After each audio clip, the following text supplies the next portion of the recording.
Tree Talking Time is brought to you by Conkey's Outdoors. Get all your hound hunting needs at conkeys.com.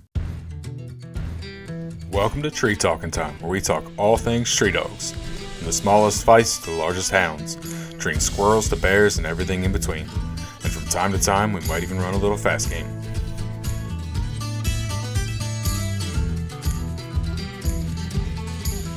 So I decided to hunt a big drainage. You know, obviously I'm not going to say where this is northern Idaho though, but I was going to hunt a big drainage I'd never hunted before. I've always heard about it and, heard some good things about it and, but northern Idaho, when you go in there blind, we got wolves, so it's always an issue, but anyways, right before the show here that we're at, I told my wife, I said, I'm gonna go up there and hunt for a couple days, at least 2 days. And how far is that from? It's probably about 3 to 4 hours from my place, roughly 3.5, I guess. So it's not around the corner, but it's not.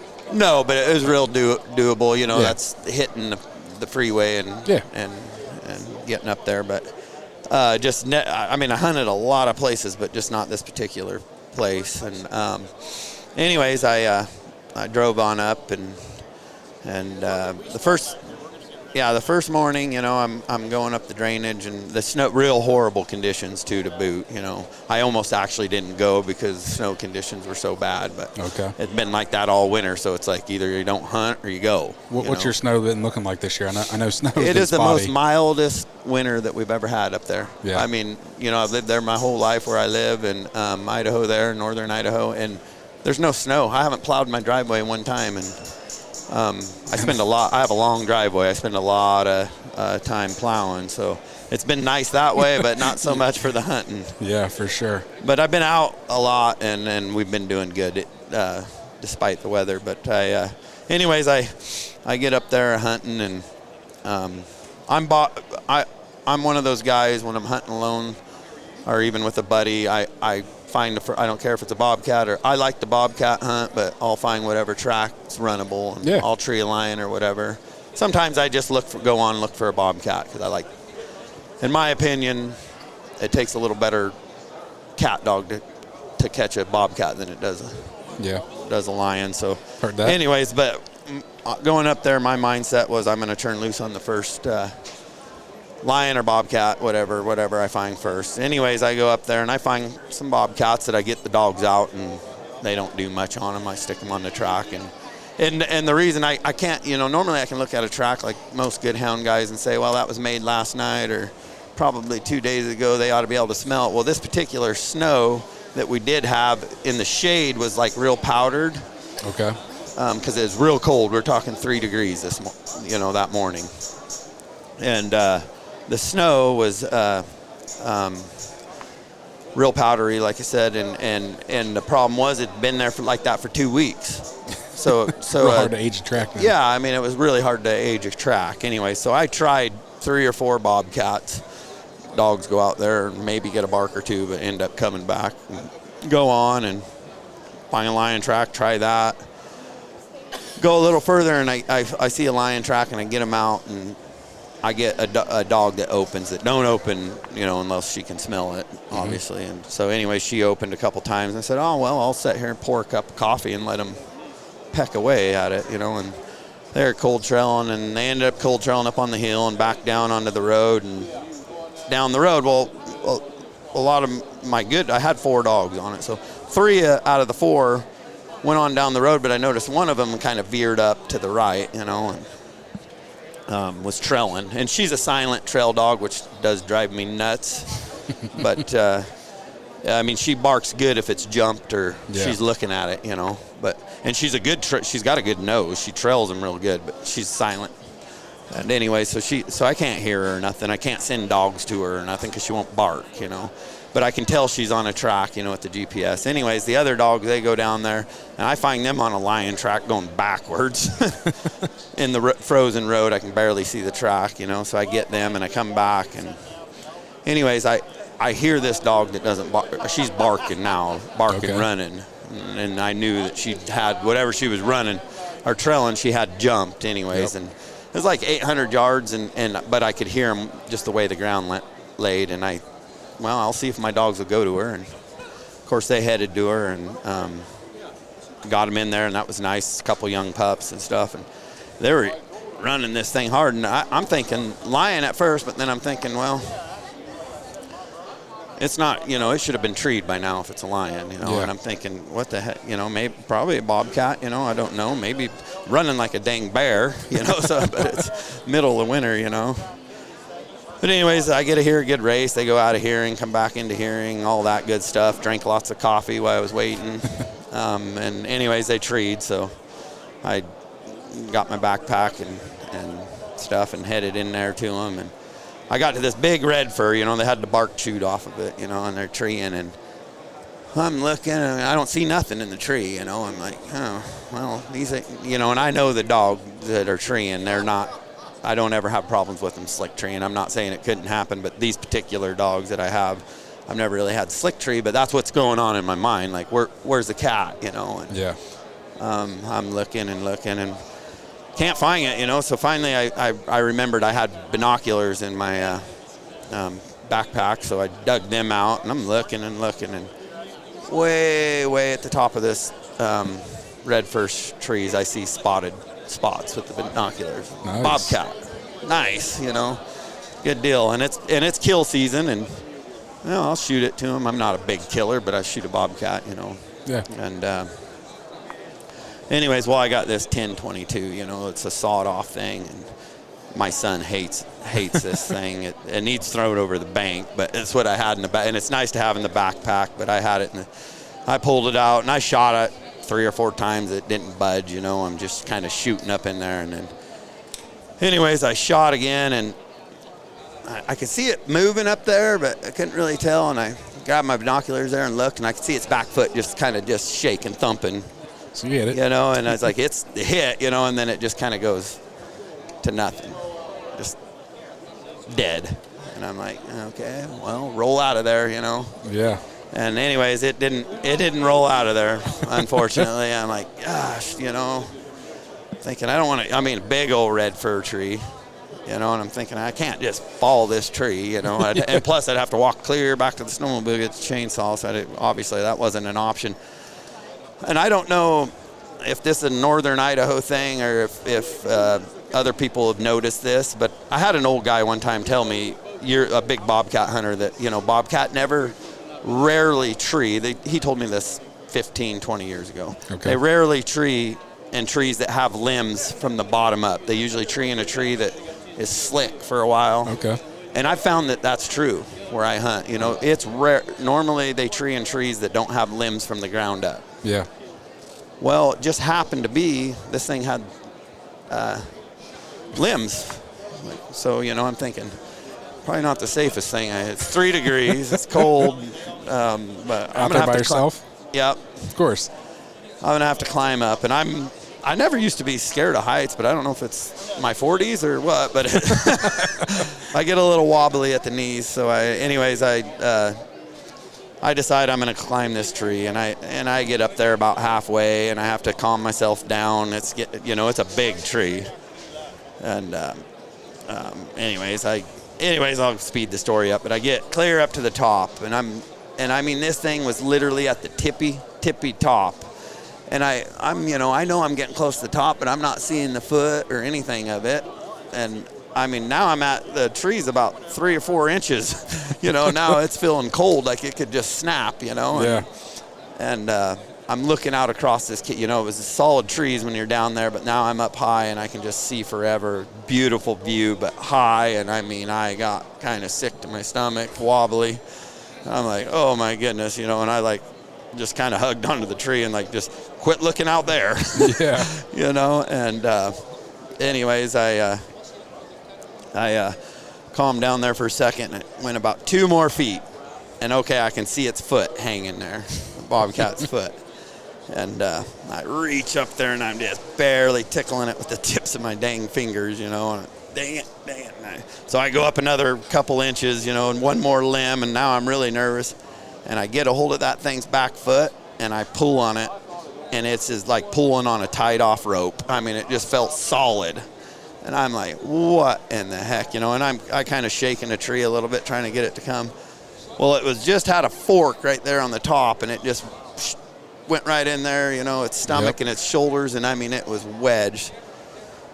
Well, then again, I'm really wobbly and nervous at this point, but I need to go up the tree another foot, and so anyways, I got up there another foot, and this time my arms are tired. I'm tired of climbing and everything, but anyways, I finally get it, throw it out there, and land it out there, and that's my recent story, but anyways, I got the bobcat, and I didn't have to kill the tree. So. So I was looking this morning, and you were on episode number 13. Oh, wow. I'm at like 160 something now. You've really grown. Good job. I'm going into year 4 now. So you were 3 years ago. Yep. We recorded here, and then you've missed the last 2 years of the show. Yep. So we're here at the Great American Outdoor Show. Bradley Dammerman, Idaho Whitetail Guides. So, like I said, I know talking to you, I honestly, the first year I came up here, I didn't know anybody any of the guides here. And it's kind of funny, I don't want to say all, but a lot of the houndsmen here. And now I've recorded podcasts with, so I've kind of gotten to know a lot of you guys. And then plus with social media, you get to follow along.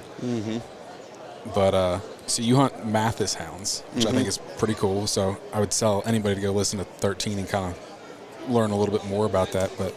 And then you used to have some Plotts. You still have Plotts, or? I do have. I have 3 Plotts left. Okay.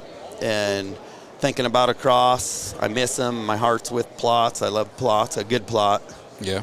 But I really like these Matthes dogs that I'm hunting right now. There's nothing wrong with them either. So I'm kind of. I want to make a cross just so I don't lose that Plott blood mainly. Yeah. Not that I need dogs, but it's one of those things. If I don't do it now, they're getting old. Yeah. Type deal. So I'm trying to make that decision. Okay. Is old Gatling gun still alive? He is 10 years old. Man. Yep. He's a 3-legged bear dog. He's a 3-legged bear dog, and I haven't hunted him on the cats this winter too much, because I'm taking 2 pups every time I go, and my snowmobile setup, I can only really haul 4. I can squeeze 5 in there, but it's if I have to, But 4 is about what I can hunt. So I usually, take my main 2, 5-6-year-olds, and then those 2 pups. Okay. But so Gatlin is getting left at home a lot, and I can just see it in his eyes that he's mad at me. I understand. Yeah. But unfortunately, you got to keep the young ones coming up. Yeah. I had somebody tell me one time he watched his dad and grandfather and some other people not replace dogs, and they ended up with old dogs and young dogs. He's like, in the nursing home and in preschool here, and no one in between. So he's like, got to make sure you keep those ones in between. Yep. Especially, your country. You got wolves out there. You can get in trouble real quick if wolf attack, or even with like Gatlin, bear. Yep. So. Yeah, I can. I mean, that's why I do it. I'm always trying to keep a young dog around or 2. Because, you can lose them to wolves. And not only that, you can lose them to wolves, bear, whatever, hit on the road, whatever, or they could just die. I lost that 6-year-old female this year out of my Mallory dog, and she just died. I still don't know. And, I could have got an autopsy, but, I wasn't going to spend the money because it's like she's dead, what. Exactly. But, so they can just die, and the best way to train them is with the old dogs, and you might have I might have these 2 pups, and I might hunt them hard for a year and a half, and I might not want to keep them. So then I got to start over there again too. Exactly. So you just don't know.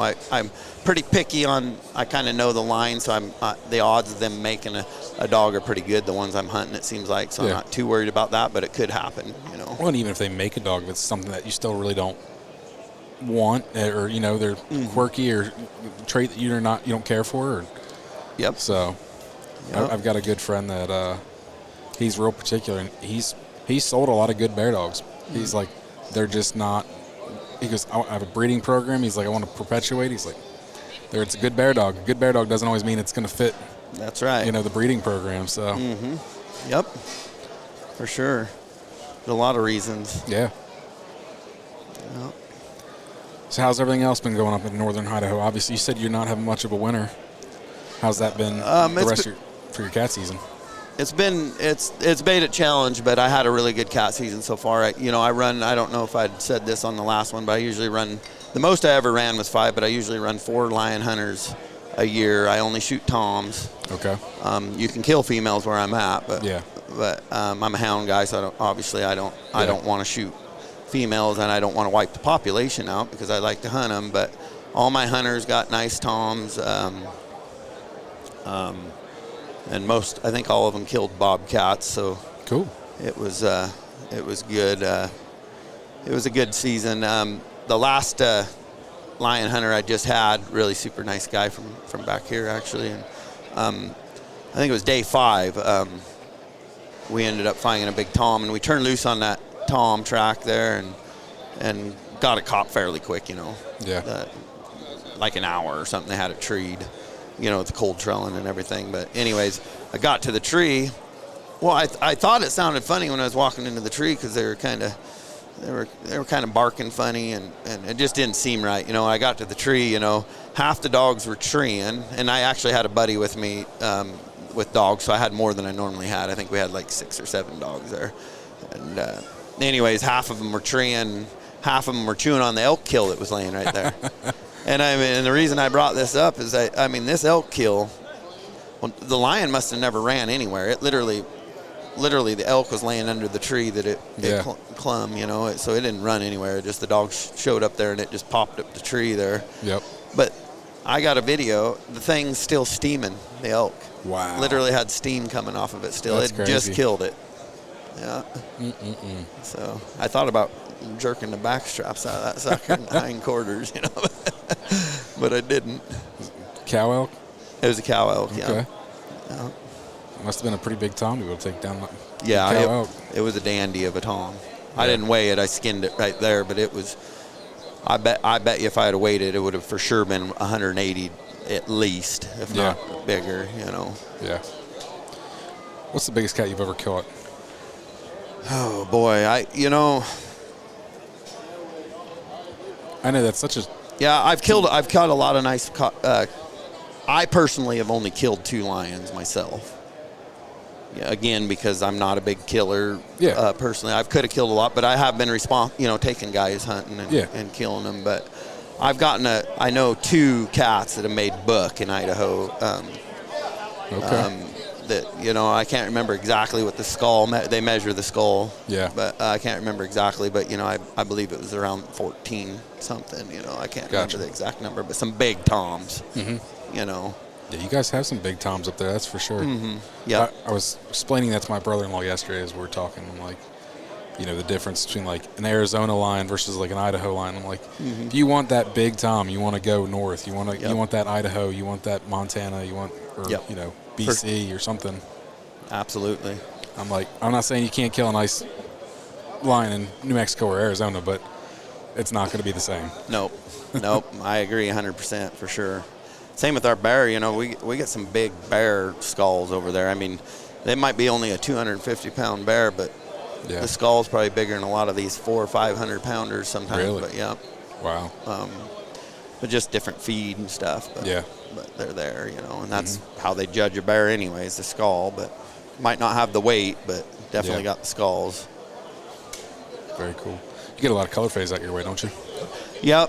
I would say at least 35% of our bear, that I tree are chocolate or cinnamon bear, color phase.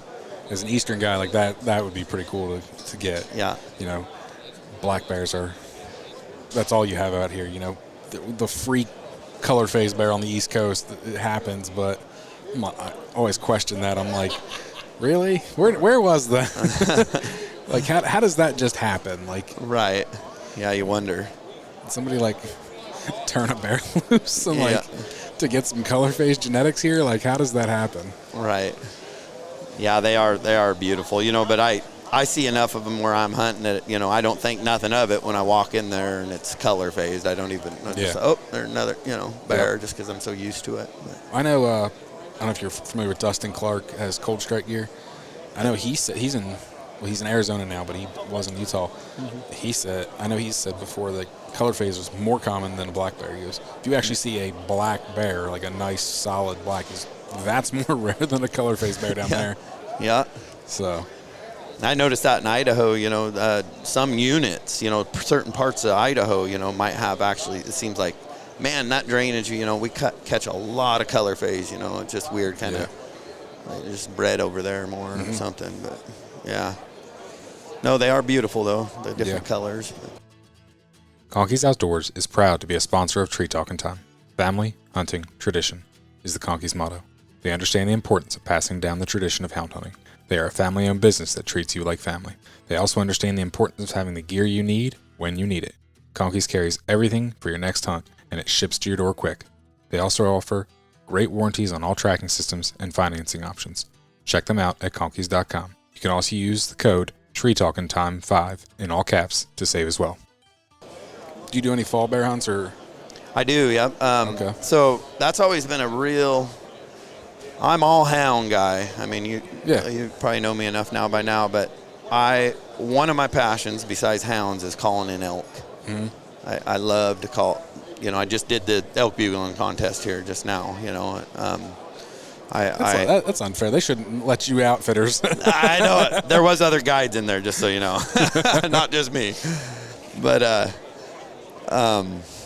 the rule was you couldn't make the calls and be in it. Okay. But anyways, so our hound season, and I wish it could get changed because in Idaho is not a very good deal. It's right when the archery elk season is. Okay. So, now I'm torn.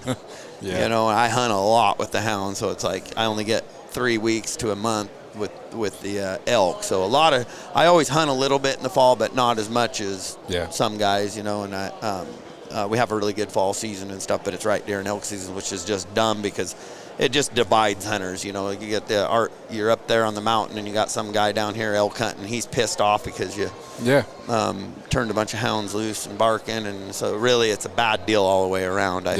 It would be a simple fix, but they haven't ever seemed to get that. Trying to make them see that. Right. Yeah. Yep. But so anyways, that's where I'm at. But I do have a hound guy that works for me. And I mean, he's top notch, Travis Latier, and you won't see him on social media or anything, but he's the real deal. And I mean, a hard hunter and stuff. But he'll do if I'm busy with an elk hunter. Okay. He usually runs the hounds for me. Cool. Runs the clients if I have any fall bear hunters. Yeah. Mm-hmm. Good deal. How big of an area? Like I know, a lot of houndsmen, they always want the idealistic life is being a guide and an outfitter. Like, how big of an area do you have to hunt? So how it works in Idaho for an outfitter. So my outfitting area, I'll start with that. So the way it works in Idaho, you get an area that you do have to lease. So I have a lease through the Forest Service and the state and timber companies like Potlatch. You may have heard of Potlatch, Weyerhaeuser. Yeah. Big timber companies. I have leases through them. And if you have your outfitter's license and you buy the area, not like buy the ground, but you buy the permits or buy somebody out, that's your area. So no other outfitter can overlap with you. That's just your certain area. Well, I know every square inch of it, and I hunt it a lot, and it's not enough room for me, but it's enough room to run my business is 800 square miles. Okay. And I hunt a lot of other places than my area. I can only take clients in that area. Yeah. But I hunt. When you're that's outside of that, you can go hunt. You're just Joe Schmo, just like the rest of us. That's right, exactly. And so that gives you an idea, though, like how much time I spend in that 800 square miles. I know it well. Well, I know 3 times that amount of ground that I hunt. Yeah. When I'm just by myself, so that's a lot. Oh yeah, for sure. I mean, a lot. And I like to bounce around. I like to be able to breathe. I like to hunt here for a couple days, and I'm one of those guys that'll hunt here. If I killed a bobcat or something, I'll go 60 miles the other direction and hunt another little drainage. But I really bounce around a lot. Yeah. I know it well because I grew up around there and hunted it a lot, but I really bounce around. You know, and it's so big that I might not. I hunt this one area, and then I might not be back there for sometimes 2 years. Like, oh, shoot, I just realized I haven't been here for 2 years, you know. But, yeah. You know, I still know it well, and I can go right in there and catch something. So there's a lot of room to breathe, which is nice. Yep. So what do you got for dogs these days? Like, how many dogs are you running? Well, I've got 12 dogs. Okay. Which is too many for me, but I hunt a lot, so that does help. So I'd have to sit here and think a little bit, so I won't go into that, but half of them are getting up there. Yeah. So that's like we were just talking, you know, I got to keep some young ones. And I'm one of those, if I decide to keep a dog, and I usually know by 1.5 years, 2 years if I'm keeping them, you know, I mean, I should, as much as I hunt, they better be showing me something at that age, you know. Yeah. But I'm keeping them till they die. Gotcha. I'm not selling them because they got old or like I'm just that type of guy. I can't let them go. I get attached. I mean, they're my hunting partners. You know, I hunt with these dogs more than I do people. You know? I mean, so I keep them. So I'm kind of at that point right now. That's why 12 dogs is a lot, but I'm at that point where I really have 2 packs. Like right now, my son, in fact, 15, just got his driver's license. Definitely going to be a hound. He'll be the 4th generation. That's pretty cool. Yeah, and you talk about, I kind of switched gears on here, but that's all right. You talk about a proud dad. So he beaver traps a lot, and that's what he's done the last 10 years at beaver traps. So he made these beaver hoops, and he tans the beavers, and he sold them, you know, throughout the years to my clients and to random people and stuff. And that's how he bought his first Toyota pickup truck. There you go. So he's got a Toyota pickup truck, just got his driver's license, 15, and he's caught 3 bobcat with the hounds. That's awesome. So he's been kind of taking a couple of the old dogs and go, you know, on the weekends when he don't have school or basketball or something. And so it's been nice that way. So he's been hunting them. So I really have 2 packs. You know, I could, and I'm talking bear dogs. I was talking cat there, but like I could probably even make 3 out of it if I wanted to, but so which is good because when I'm hunting every day, I'll alternate or so you're not pounding the same dogs them around. Day. But really, 12 dogs is a lot.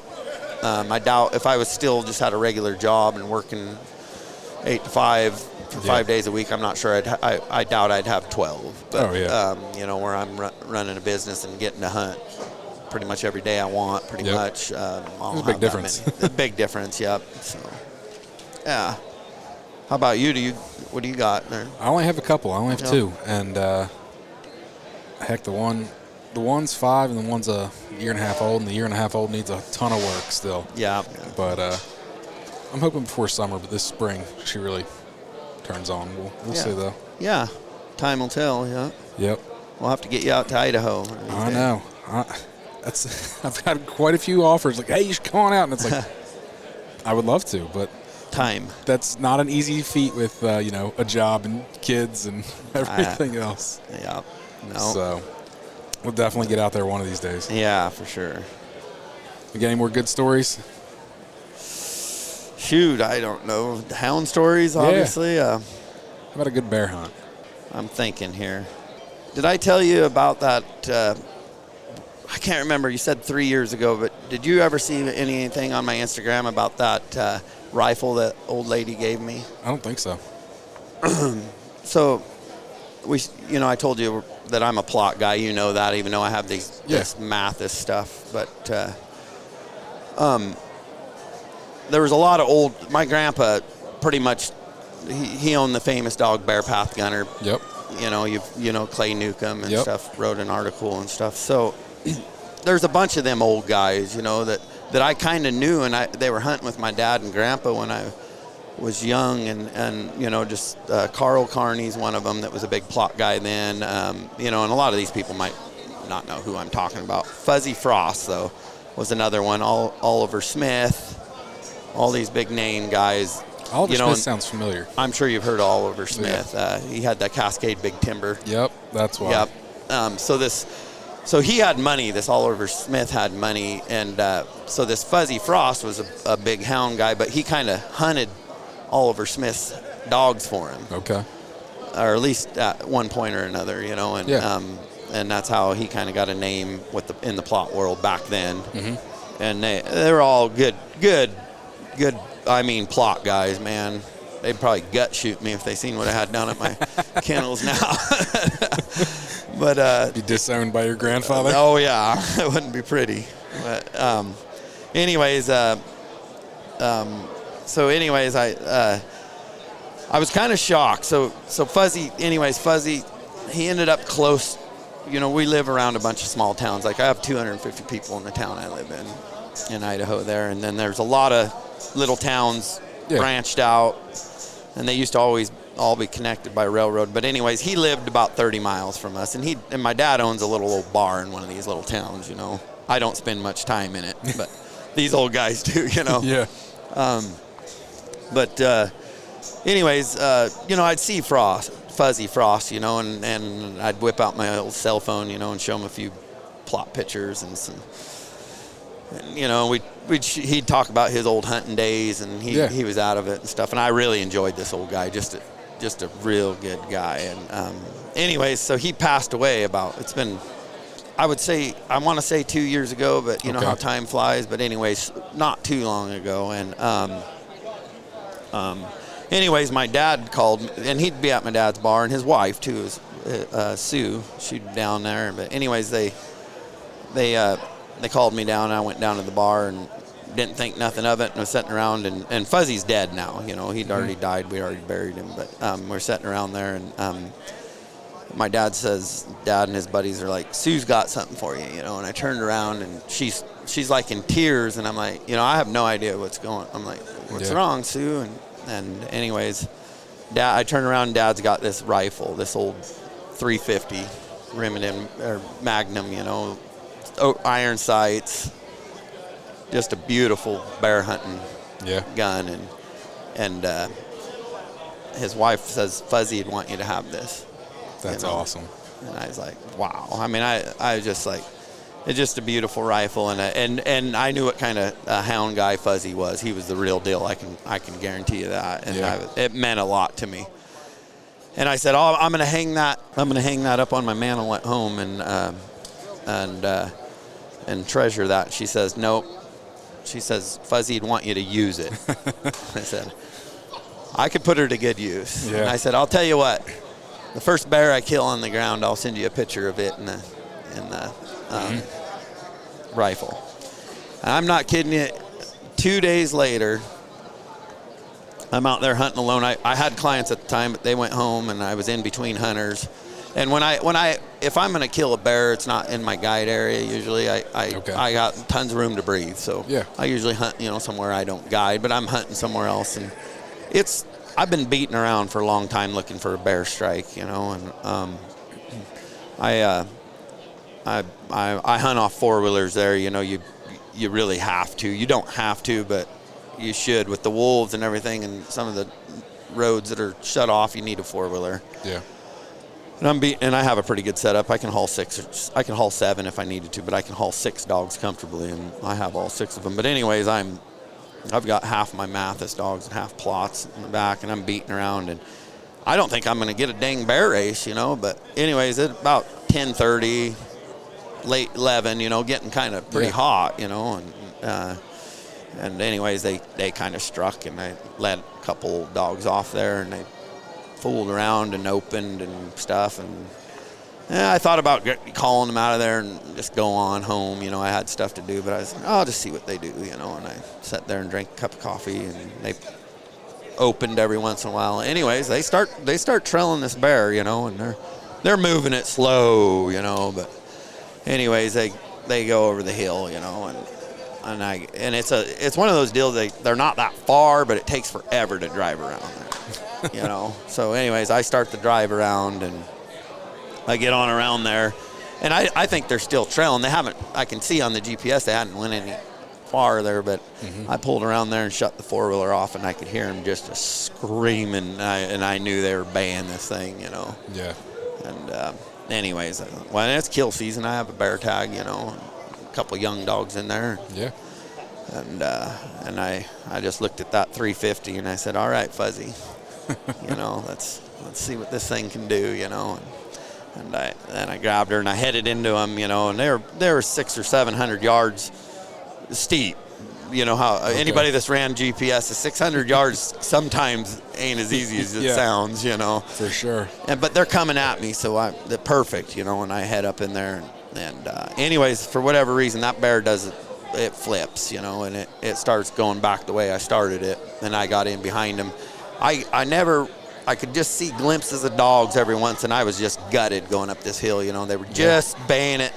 They were just walking it fast enough I couldn't stay with it. So I made the decision to head back around to my four-wheeler and got on the four-wheeler and made the long trek back around the dang hill. At least I had everything sawed out of the road.